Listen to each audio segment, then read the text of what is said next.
It's time for the Talent Talk Radio Show, brought to you by People G2, a nationwide leader in background checks and employment screening solutions. People G2 gives their clients access to the best human capital management and due diligence tools available. They are dedicated to helping their clients with all of their people-related decisions. To learn more, go to www.peopleg2.com. Talent Talk centers on the topics of talent recruitment and management, leadership development, company culture, and employee engagement.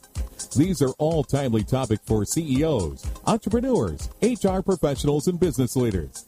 We hope that as you tune in to listen each week, whether to the live broadcast or to the podcast on iTunes or iHeartRadio, that you hear something you can take away that will help you grow and impact your career in a positive way.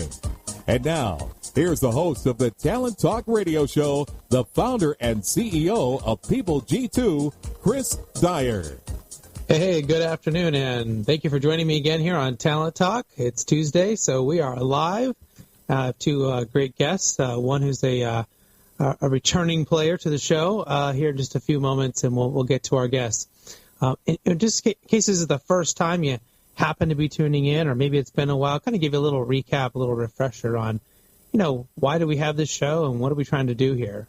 The show's really kind of come out of my experience of meeting a lot of really cool people and kind of seeking out some cool people on LinkedIn and at shows. And, anyone who has something important to say or is maybe kind of challenging the status quo or has an opinion on something around talent, right? Leadership, talent, HR, and how we manage ourselves and how we manage our people is really of interest to me. So this show is really designed to, let us have that conversation out into the public, and hopefully those of you who are tuning in enjoy the conversation, and also hoping that you guys will jump in and be a part of the conversation. So if you're listening live, we'd love to have you send questions and comments. We are live tweeting this as we go along, so you can pop on Twitter and send your comments to @PeopleG2. Use the hashtag Talent Talk. If it's after the fact, that's okay. We'd love to still get your questions and comments and have that conversation go well after the live show is gone and we turn into a podcast. So, speaking of podcasts, we do that on iTunes. We also can be heard on iHeartRadio. Over 10,000 of you a day are coming in, downloading one of those podcasts and listening to a show. And really it still amazes me how many people are coming in and interacting with us, and we really appreciate everyone's support and you getting the message out and spreading really my guests' great ideas. So let's go ahead and get to my guest here today. My first guest will be William Tincup, the president of Recruiting Daily. He's also a fellow podcaster, if I remember correctly. And then my second guest will be Ron Mester, the CEO of Brightfield Strategies. But let's go ahead and bring Mr. Tincup in. Welcome back to the show. Absolutely, Chris. Thank you so much for having me back. Absolutely. So why don't you tell our listeners a little bit about yourself, what they should know, and then what you've been up to in the world of HR since we talked last. I'm a curious guy because I've been studying the intersection of HR and recruiting and technology for a long time now, and I'm not bored by it. I love HR. I love the hope that comes from HR, even though they know the really dark things that happen or potentially can happen inside of a company. They're still very hopeful people, and recruiters are just wonderful people to interact with. So I kind of at that intersection point. I love technology companies, and I love technology companies that are trying to solve, either really, really tiny problems or really huge problems. So everyone from your Oracles and SAPs and Workdays all the way down to a tiny fitness app or wellness app for, in the country of Spain. So I've been studying that area for, I think it's 17 years or so. So a long time, long enough to know better. But I've done it from a couple different vantage points. One from a marketing agency, two from a consultant perspective, three from a market research, and now with Recruiting Daily for the last 2 years from a media perspective, which is quite different. So I speak a lot at different conferences and whatnot. I write a lot, and you're right, I did have a podcast for 5 years. And so I kind of miss it on some occasions, but I don't miss the logistics. But I'm just glad to be here. So thanks again. Thanks again for having me, brother. I'm glad you can come back and be back in the podcast world. I know I certainly empathize with some of the things you said there. One of the challenges I always find is, we have this podcast. Ours is very static on the date and time that it occurs. And, as you get these speaking gigs or going out to do things to help clients, sometimes those two things don't intersect very well. But we usually seem to work it out okay.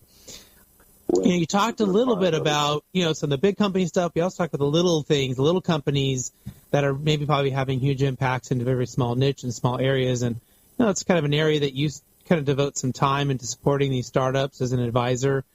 What are some of the things that these startups and entrepreneurs are looking for from you to really advise them on to help them get going? What sort of the business are you kind of intersecting with? Sure. So I advise about 20-ish recruiting and HR startups all across kind of the from sourcing to outplacement, if you will, hire to retire. And the way that I interact with them and the way they interact with me is all different. So I can tell you that there's never kind of one model. But the three things that, for me to say yes, and it'd be interesting to kind of get the entrepreneur perspective of this, but for me to say yes, I have to really kind of love the entrepreneur to start with. I just kind of like believe in her, him, and just kind of like see myself doing stuff with this person for a long time. So that's one. If it goes further than that, I'm going to look at the technology. And because I do 20, 25 demos a week, I see a lot of technology. This doesn't necessarily doesn't mean I'm a technologist or a software engineer. It just means that visually I have an acuity about software, and specifically HR and recruiting software. So the second thing, litmus test, if you will, is I look at software and I probe and ask them a bunch of tough questions about the software that they've built. And if we pass that test, then third is the market opportunity. So we can get past 1 and 2, but if I don't see the market opportunity, I remember Rajiv, who's a partner at Mayfield. He told me one time when I had a call with him 100 years ago, he said, I've got to see a pathway to $1 billion. Now, it might not ever be $1 billion company, but I've just got to visualize a pathway. And it always stuck with me. First of all, that's just way, way, way too, I could never visualize something like that. But I've got to be able to visualize the market accepting the product in some way or another. Because I have a marketing background, a lot of it starts with kind of go-to-market strategy. How do we get people to pay attention to this product in a very noisy universe, over 22,000 HR recruiting products in the world? How do we get people to pay attention to, this thing? And so we start there, generally speaking. And then it goes all over the place. Sometimes into funding, sometimes into partnerships. Occasionally they need just, they don't even need any of that other stuff. They need people to, let's say they've come out of alpha and they're in beta, and they need, 100 beta clients. Right. So we'll spend time there. But really it's kind of I actually built something because I had questions from entrepreneurs, so many times in a row where I'm like, you know what, here's the 15 things I'm good at. That's a little arrogant, but here's the 15 things that I think I can do okay. Right. I mean, that's really important, of being honest. Saying, hey, listen, instead of us trying to figure this out, here's the 5 things or the 15 things or whatever it is that I'm good at, and you tell me where you need help. That's right. I loved, we probably could take your answer there to my question and spend 3 hours on the things that you talked about. But the one that I wanted to kind of really point out was where you started. And we've had some really smart people, so I certainly put you in that category, come on this show and say something very similar. And I use this little example to phrase it up, which is often people are betting on the jockey and not the horse, right? So they're going after, do you like that entrepreneur? Do you think that they can really do what they say they can do, and can you work with them? And I often see how people completely throw that out. They don't even think about that. They think, I have the best idea in the world, or I'm going to make you all this money, and nobody wants to work with you because they can't see themselves, with you as that person.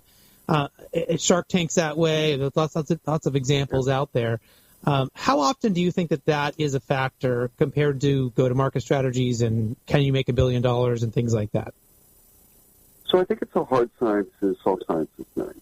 So I think the people of the hard sciences, and let's just kind of STEM, people that come from math and technology, engineering, etc., science, I think they think it's about the best product. So I think they fall into a category of men and women that come from that area, from that background. I think they think it's about making the best product.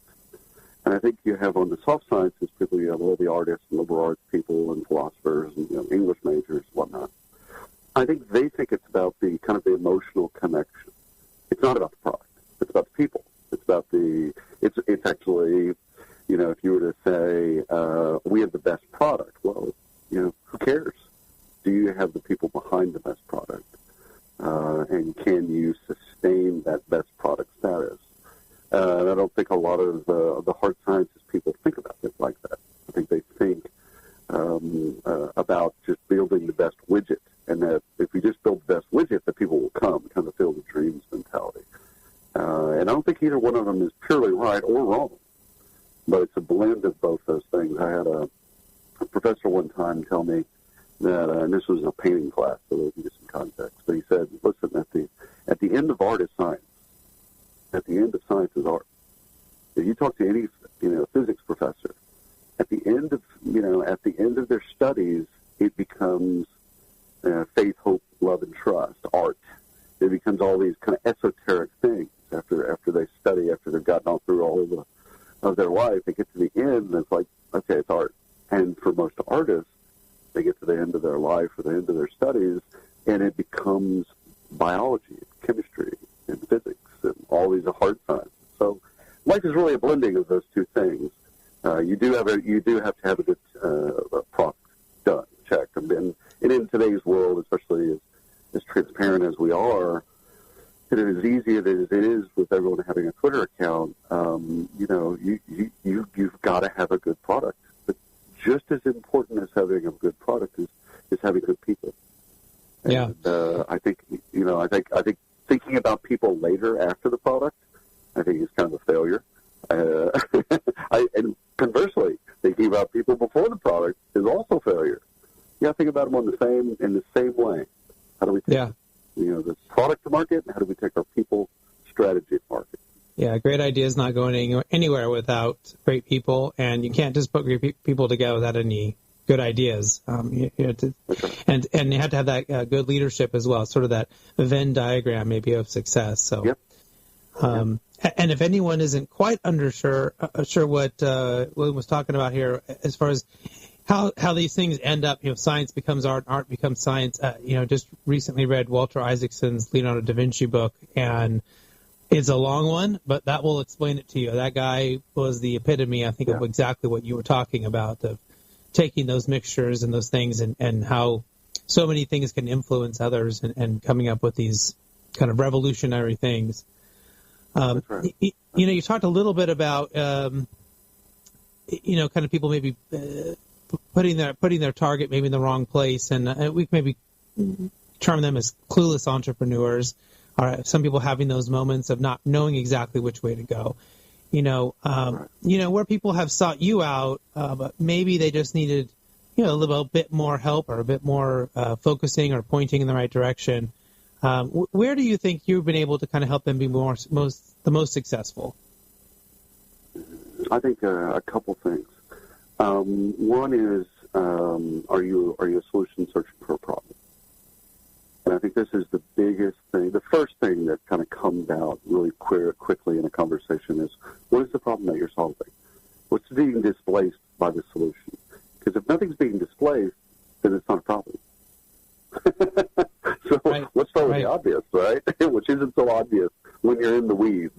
It's almost like consultants say, the forest for the trees thing.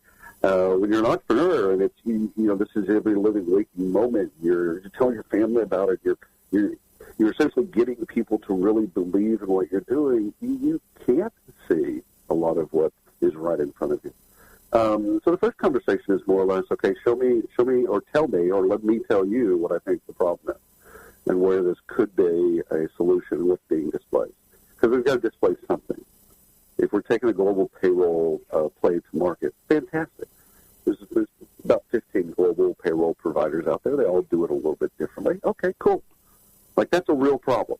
If you've got, employees in 100 different countries, just getting them paid is almost impossible. So, real problem, and potentially a real solution. So start there. I think that's just with any entrepreneur. It's like, we don't need an exercise on how smart we are.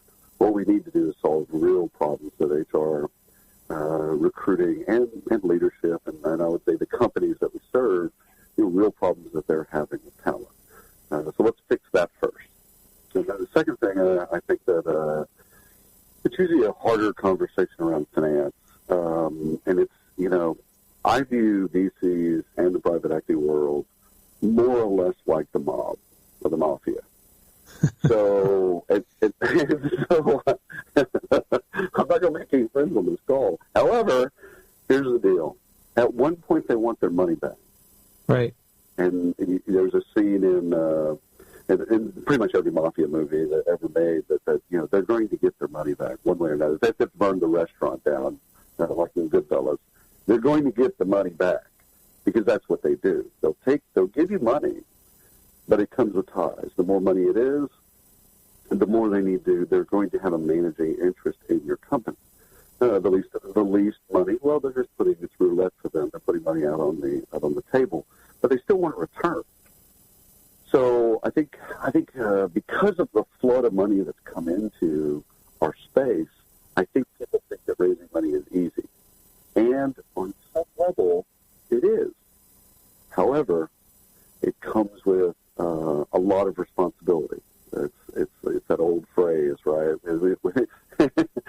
You've got a lot of power. Well, you also have a lot of responsibility. And any dollar amount raised, seed, friends and family, A round, B round, C round, doesn't matter. IPO, doesn't matter. The stakes get higher, but it's still the same concept. You're using other people's money.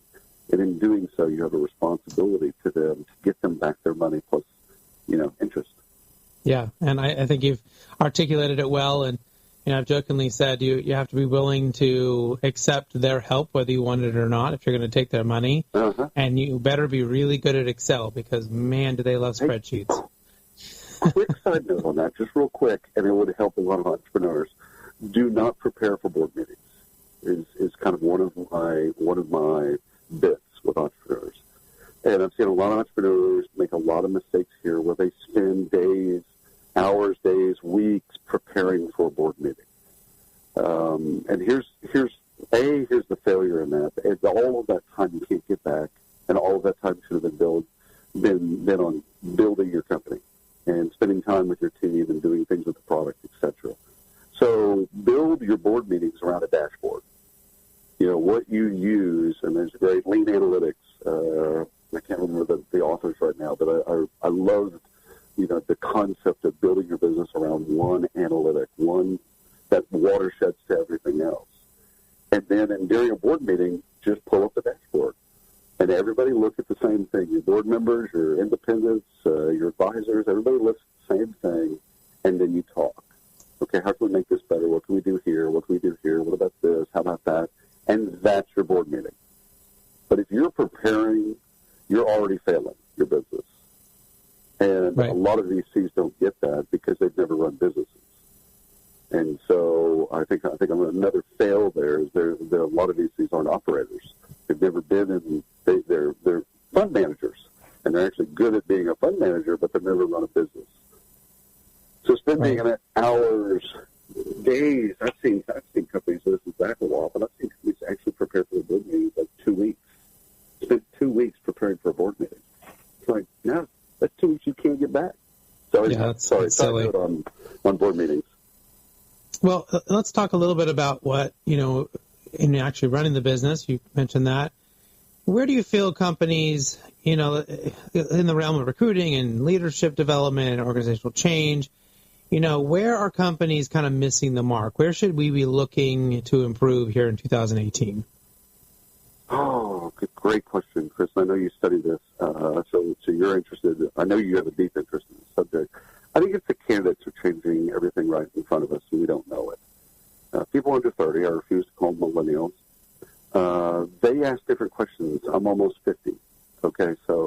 I grew up in the 80s, and questions that I would have never asked, they routinely ask in the interview phase. So they ask, coming right out of the box, first interview, we've just met, you've looked at my resume, you think I'm interesting, we get on a call, and I'm going to ask you three things as an under 30. One is, what's next? Two, how are you going to train me?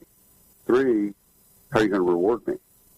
And these are three questions, fundamental questions that I would have never, it would have actually been arrogant in the 80s or 90s too, early 90s to have asked these types of questions. So recruiters can't answer those questions because they're fundamentally, the three questions are about internal mobility, training and development, or leadership development, and about rewards and recognition. Three things that recruiters aren't really known for knowing. These are HR topics. These are after onboarding, historically. So the candidates are actually fundamentally changing our businesses, and most people don't realize it. The ground is moving beneath their feet. And so you've got to kind of see that for what it is. It's like you can try to force the candidates to do something different or not answer their questions. So let's just play with that one for a moment. Okay, don't answer their question. Okay, they're just going to move on. That's what happens. If you're young and talented and they don't have an answer for your what's next question, they obviously don't have an internal mobility strategy, and I'll go elsewhere. Yeah, and it's really fascinating because great talent. Oh, go ahead. I'm sorry. Yeah, I was going to say, I thought back when I was kind of entering into the workforce and just after college, and the only thing I cared about is how much were you going to pay me, right? And if my job was cleaning a porta potty, but I could make $100,000, great. I will get satisfaction out of my life away from work. But that has radically changed, and I think I've changed too in that way. I view work differently now. There's a different. It's not just millennials. I think employees in general are starting to look at work differently, but you're absolutely right about those questions that companies need to be able to answer those things. And that changes the relationship between HR and recruiting. So we've had a lot of conversations over the last couple of years about how recruiting is like marketing or recruiting is like sales. And we need to cut off, recruiting and make it more employer branding and put it over into a different era. And, that's great for a blog article. I mean, maybe even for a book or a conversation on a stage. Problem is the candidates, they don't care about where you put recruiting. They care. We're in a high talent market, and they care about their questions being answered. That's right. It. And again, it could be about people under 30, or it could be about just talented people in general. View the market. So really, it's pushing recruiting further into HR. And if you read the popular media, they're thinking about how recruiting is farther away from HR. It's like, well, unfortunately, your customers, i.e. the candidates, they don't view the world the same way that you do. Right. So it's about aligning HR and recruitment and really kind of doing cross-functional training between the two, so you put your recruiters in the best place that they can to then answer those questions. Yeah, absolutely. And it's so important how we line those things up and think about those things, and to your point, how we answer those questions. I wanted to make sure I asked you this question, and it's a little bit of a curveball. Maybe you weren't ready for me to ask it, but I'm sure you'll handle it. Or I'll get a nasty email later. Either way, we'll be fine. But I noticed recently, you're very prolific on Twitter and all your different social media, and there was a time when all of that stopped and there was nothing coming out of your camp, and I kind of learned later on you had a pretty big car wreck and a big scare, and I wondered if any of that sort of experience has changed your perspective or where you put your focus or anything like that. Is there anything you might share that we could learn from, kind of your big ordeal? Oh, absolutely.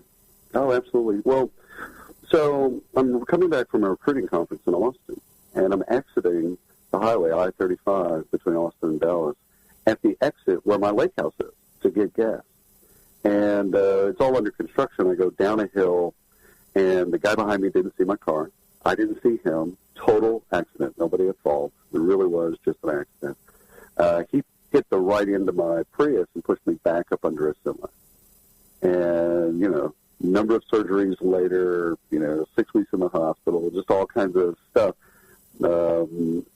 I remember my wife being out at Subway getting us dinner, And my surgeon, who I was lucky enough to have a great surgeon, comes by, says, "Hey man, what's going on? I can tell you're a little depressed.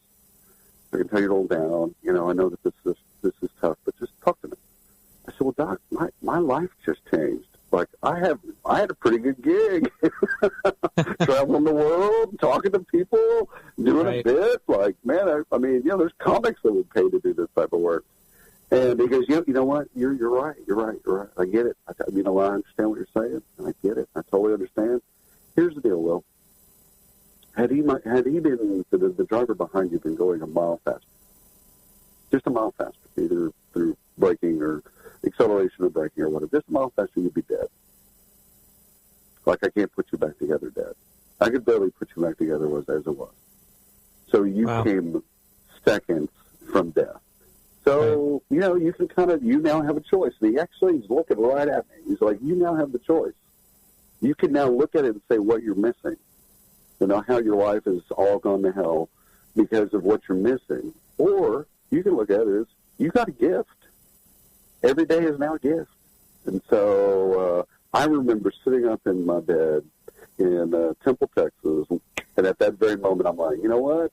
I'm getting on with my life. I'm not going to wallow in this. I'm not going to let it get to me. I'm going to go and do what I do.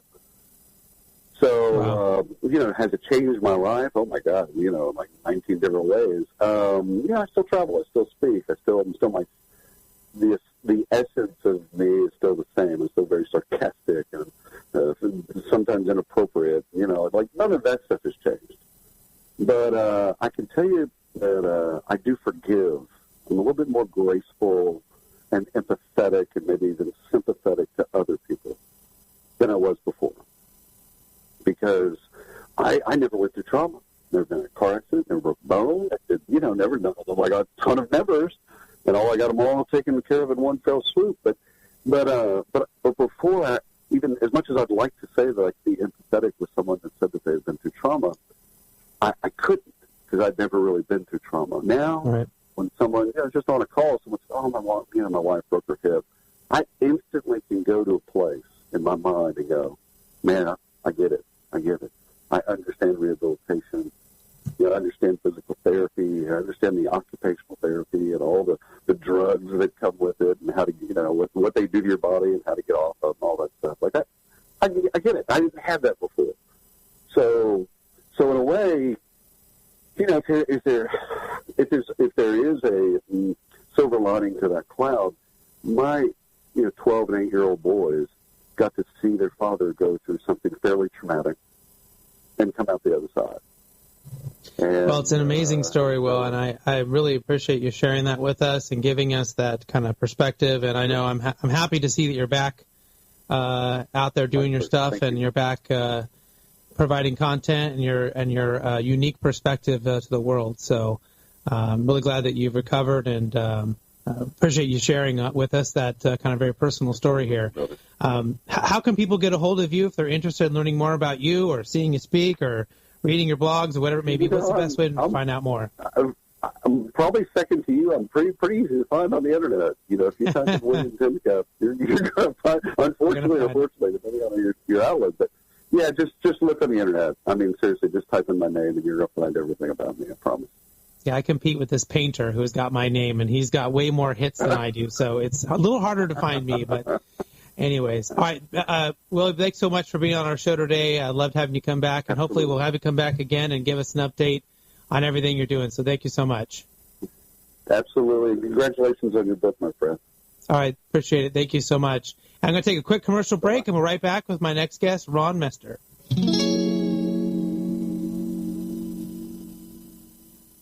Imagine buying a newspaper and discovering that the news you're reading is 6 months old. There isn't much that stays the same for 6 months. And the same thing goes for background checks.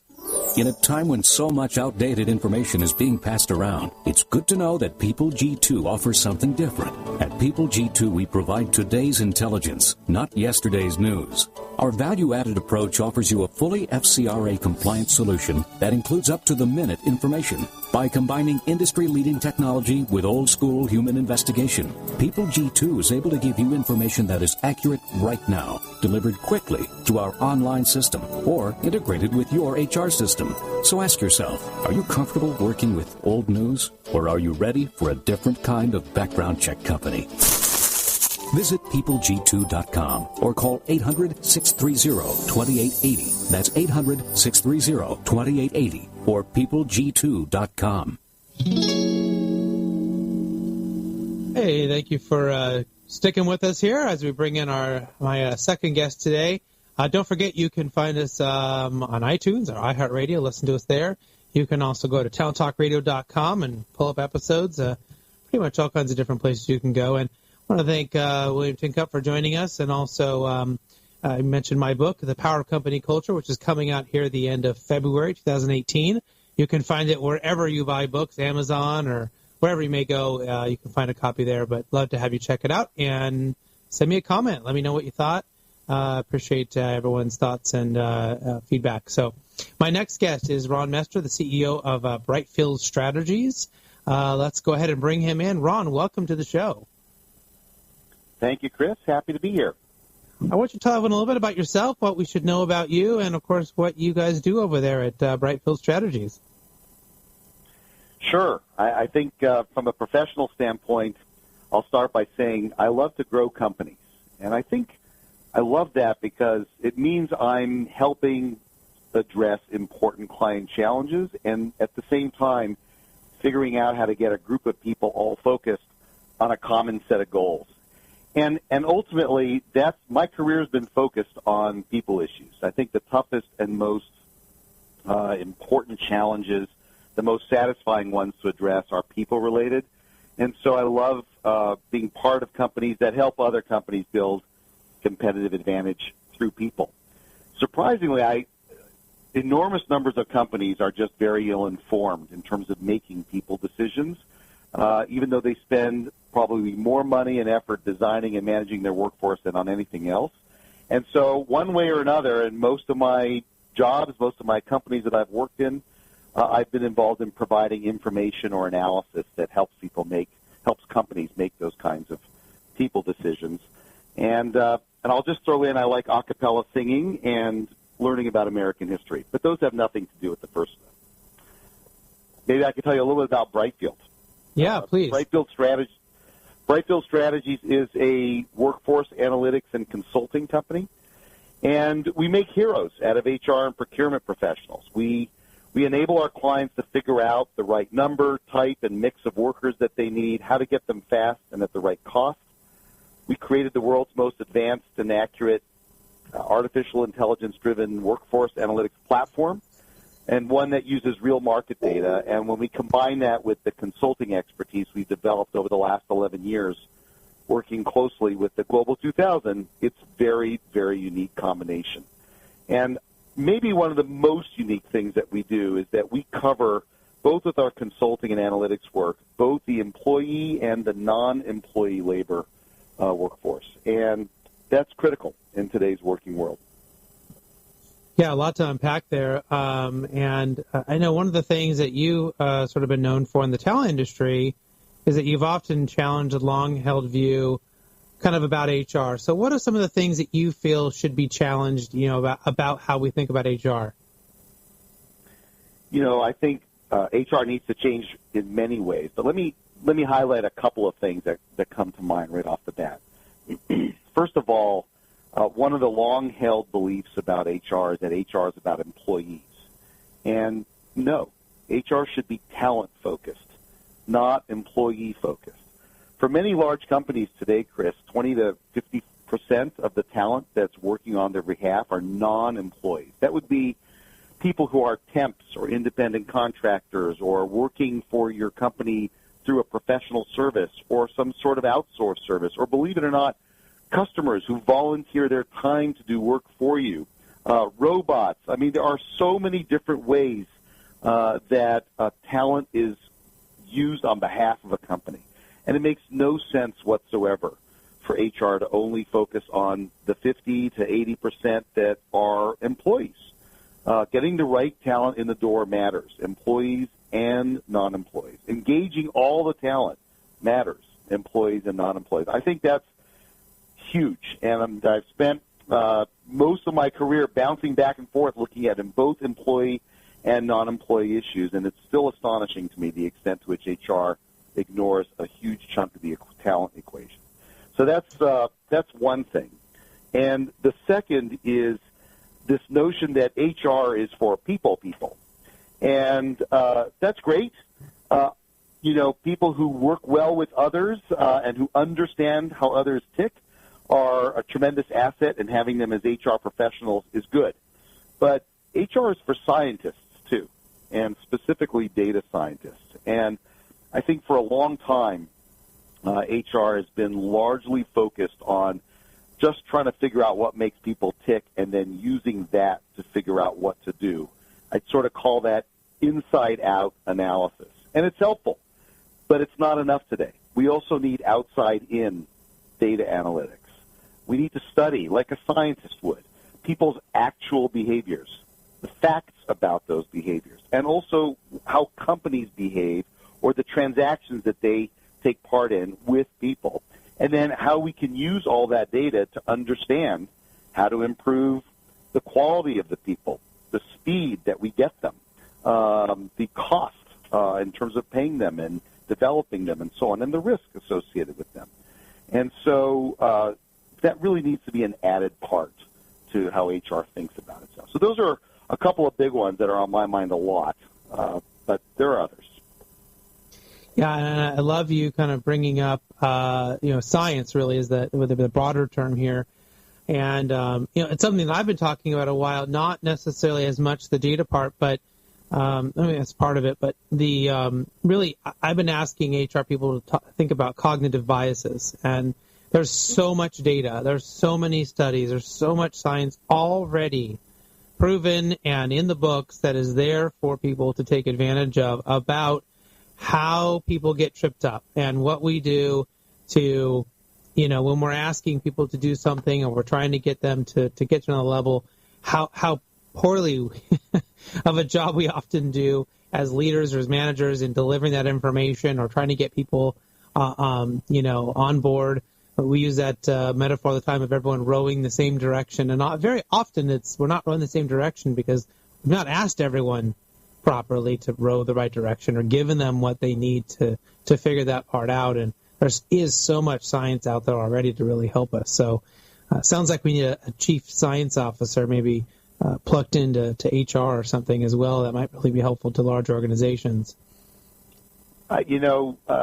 Many functions, one function after another in companies, have been turning to science and specifically data science to help make better decisions. And HR is one of the last to get there, and that's crazy.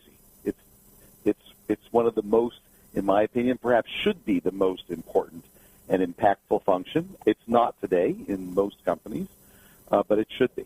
And so it's time. It's high time. It's past time to bring that data science into HR.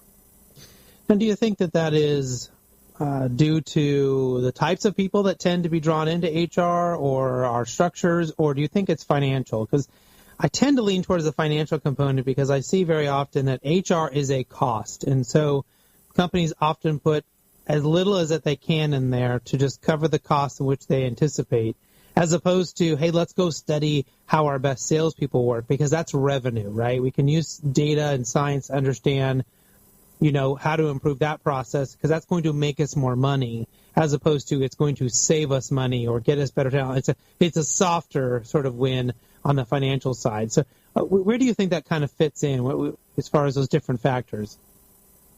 Well, it's an interesting point that you make, Chris, and I do think that some companies think that way. But if you take a little bit of a step back from it, of course, that's crazy. I'll tell you why it's crazy. It's not just a cost. It's the cost. For most Right. large companies, people costs are not just sort of one of the largest cost centers. It's often 50% or more of all the costs in the company. We're talking billions of dollars a year. And not only that, but getting it wrong, designing the wrong workforce, paying people the wrong way, etc. We know that the costs involved are massive. And so modest changes and improvements in how you manage your people, or even if you only focused on cost. In our consulting work, we are often asked to specifically look at cost. It's not the only thing we do. We look at many things, but we're often asked to specifically look at cost. Can we spend less and get the same quality people? Can we spend less and bring people in faster? And the answer is often yes, and it's amazing how modest investment in those kind of data analytics can yield a huge return, huge, tens if not hundreds of millions of dollars in many Right. cases. Well, kind of given our conversation and some of the things that you're actively dealing with, what are some of the things that you think should really be on HR executives' minds, here this year? What are some of the most important topics or things that they're not thinking about? Right. I think most HR functions have only reacted sort of incrementally or reactively to the changing business and work environments. And what I'd love to see HR executives think more about today is how to fundamentally rethink the entire function. So just by way of example, I think we're familiar. Many of us are familiar with, and probably all of your listeners, familiar with the kinds of changes that are happening in the business environment and the working environment. These aren't just little tweaks. These are fundamental sea changes. For example, the business environment has gone over the last 30 years from a largely stable environment to a volatile environment in almost every company, in almost every industry, where it's gone from a place where confidentiality was the rule of the day to transparency is becoming the rule of the day. Massive implications for both of those things in terms of what kinds of people, how you hire them, how you train them, how you work with them, how you pay them, everything. We've gone from standardization to mass customization. All of those things just in our business environment have huge implications for an HR's ability to perform well. Similarly, in the working environment, we've gone from a place where employees were largely dependent to becoming really independent talent. 30, 40 years ago, even 10 or 20 years ago, employees had to depend on companies for tools and equipment and software and colleagues and office space and all kinds of things in order to just get their work done. But today, not in every case, but in many cases, they don't have that kind of dependency in order to do great work. We've gone from clustered workers to distributed, from work-life balance to work-life integration. All of these are things that right now what's happening is you see HR executives putting out new policies, tweaking processes to address things that are, it's like going from the horse to a car and just worrying about, whether, what happens if you fall out of the vehicle, what do you do when you get hurt? Well, it's a whole different ballgame. You're not likely to fall out. If you do, you're likely to be killed. It's just a completely different ballgame. And so I'd really like to see HR executives think very, very differently about the department. So just by way of example, almost every large company HR department is organized around a pretty standard set of disciplines, like recruiting and training and compensation, labor relations. There's about 20 of them that large companies have. But maybe those are the wrong ways to focus the development of HR expertise. Maybe instead of those kinds of disciplines, HR departments should be organized around what types of employees or non-employees, what types of labor they're trying to attract and retain, or around what kinds of functions they're trying to get done. Very different way of thinking about HR expertise, just as one example. And I know sort of in that focus, I know sort of one of the things in looking in your background and things you've put out there, sort of put out this idea about HR really looking to embrace this concept of age of talent rather than simply focusing on just their employees. And I know we've kind of hit this in different directions here already today, but maybe could you talk a bit more specifically or in depth on what you think the difference is in really looking at an age of talent versus that, very specific focus on employees? The key words I'd focus on there is talent versus employees. Talent is a broader term that encompasses employees and non-employees, as I mentioned before, like temporaries and independent contractors and people who provide you professional services and so on. And I think there are still some people out there who may be thinking, well, it doesn't really matter that much because, your employees do mission-critical work and non-employees don't. Except if you look in most large companies today, it's absolutely not the case. There are lots of employees who do non-mission critical work, and there are lots of non-employees, temps and independent contractors. And the best examples of this typically are technical workers who are doing extremely mission critical. In fact, in some cases, you can't even hire employees to do that work. You can only get that talent if you're willing to work with independent contractors, just as an example. And so, but yet you see the craziest things going on. So in recruitment, you'll see recruiting departments, there's work to be done. It's an automatic reaction that we're going to hire an employee. But shouldn't the question be, where can we get the best talent at the right cost and at the speed that we need? And if that's an employee, great. But if maybe it's not. Maybe it's an independent contractor. Maybe it's a temp. Maybe it's an outsourced service of some kind. How do you make sure that you're asking that question each time so that you build the right workforce? Similarly, I've been in companies where I've walked into a room and there are 20 software developers sitting in a room, and 8 of them are independent contractors and 12 of them are employees, and they're all working together on one project. And some of those independent contractors have been there for 3, 6, sometimes 12 or 15 months. And then all of a sudden there's some sort of a company meeting, or the supervisor or the manager of that group wants to get people together, and 12 stand up and 8 stay seated. Or a memo comes out about what's critical for the company, and 12 get the memo and 8 don't. And, and when it's time to celebrate birthdays, 12 go and 8 don't.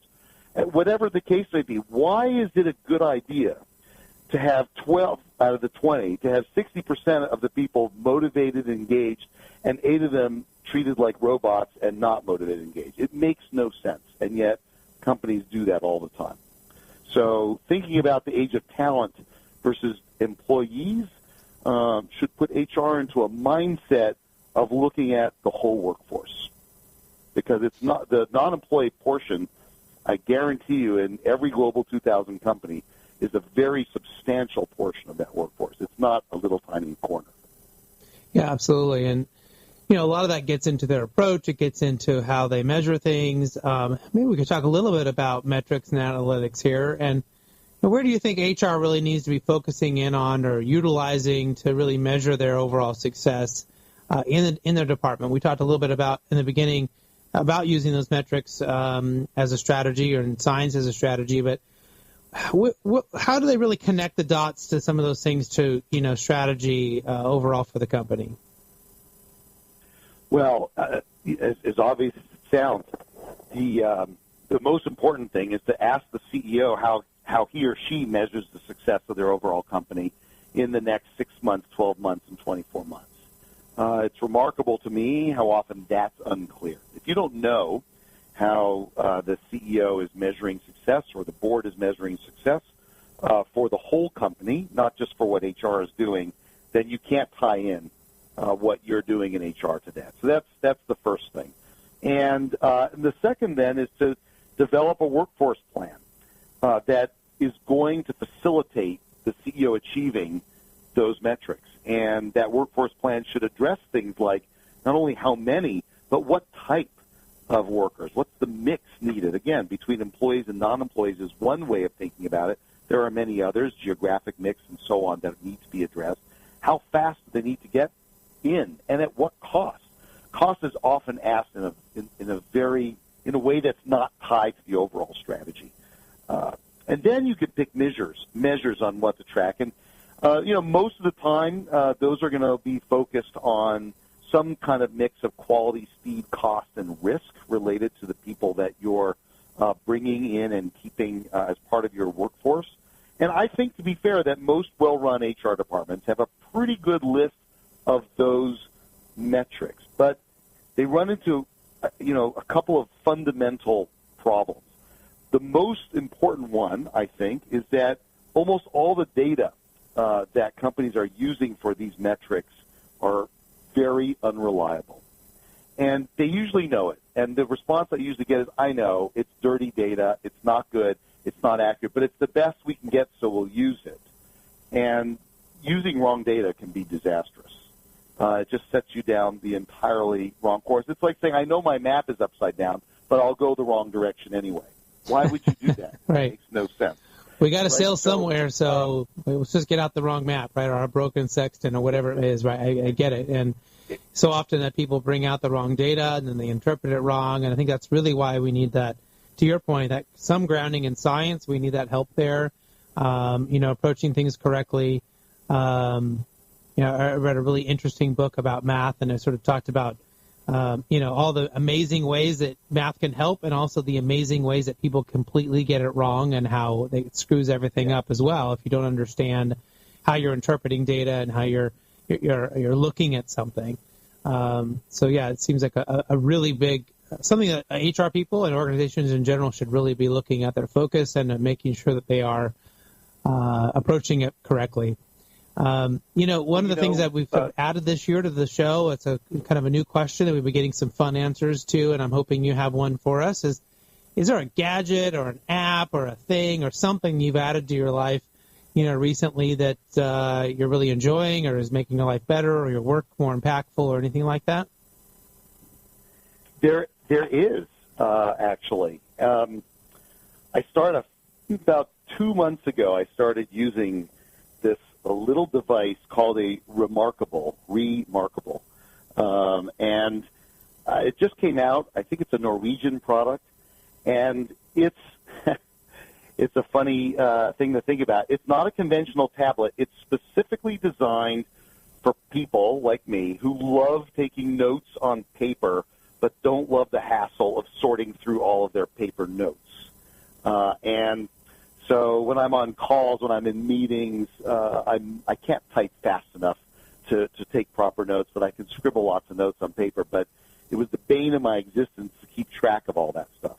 But the Remarkable keeps it all. The writing on it is literally feels like you're writing on a piece of paper, so it has the feel of it, and yet you can keep it all organized in files like a computer, and it's all saved in the cloud, so your notes are always with you. And it's essentially wiped paper off my desk completely, and yet I still get all the benefits I had before. So I sound like a commercial for it, but I've been loving it. It's been a great gadget. So this is the Remarkable, and I sort of immediately went on to Amazon as you were talking and tried to find. There's lots of different ones on there, but looks like I think you have to order it through the company still. They just released the product in November, December. If I'm remembering correctly, it's remarkable.com, so I don't think it's a hard site. But, it's very cool. Yeah, it sounds like an interesting thing. Getting paper off my desk would be a fantastic thing. So I'm actually reading the book Work Clean, which is completely changing my life and costing me a lot of money and reorganizing everything so I can not be so disorganized. Is there a book that you're reading or that you often suggest people check out? Well, I told you at the beginning that one of the things I love is learning about American history. So it's probably not so helpful from a work standpoint, but I just yesterday finished a book on the biography of Ulysses Grant by Ron Chernow.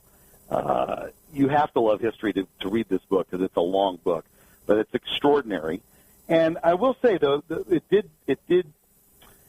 As I was reading the book, one of the things that really caught my eye, besides the tremendous learning that I got from understanding that time period better.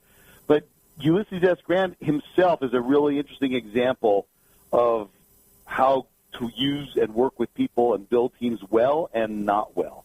When he was a general in the Civil War, he was remarkable at picking out the right other generals and staff members to surround himself with. And many historians think it's a big part of what allowed him to win the war.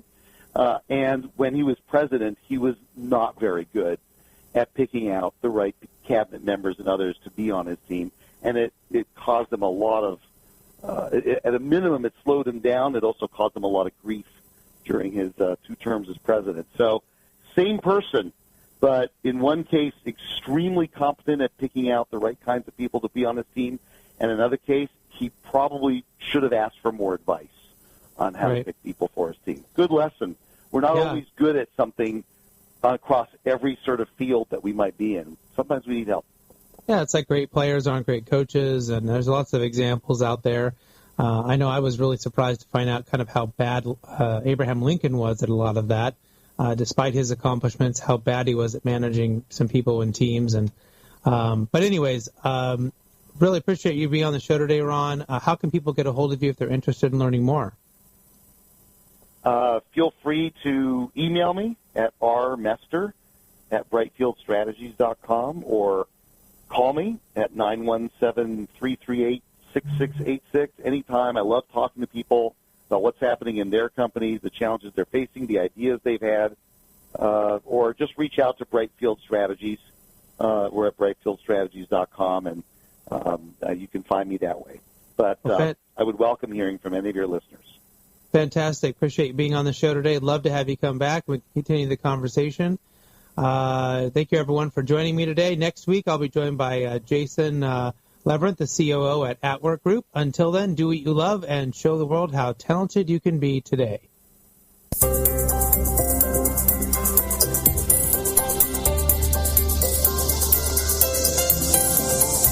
You've been listening to Talent Talk Radio, brought to you by People G2.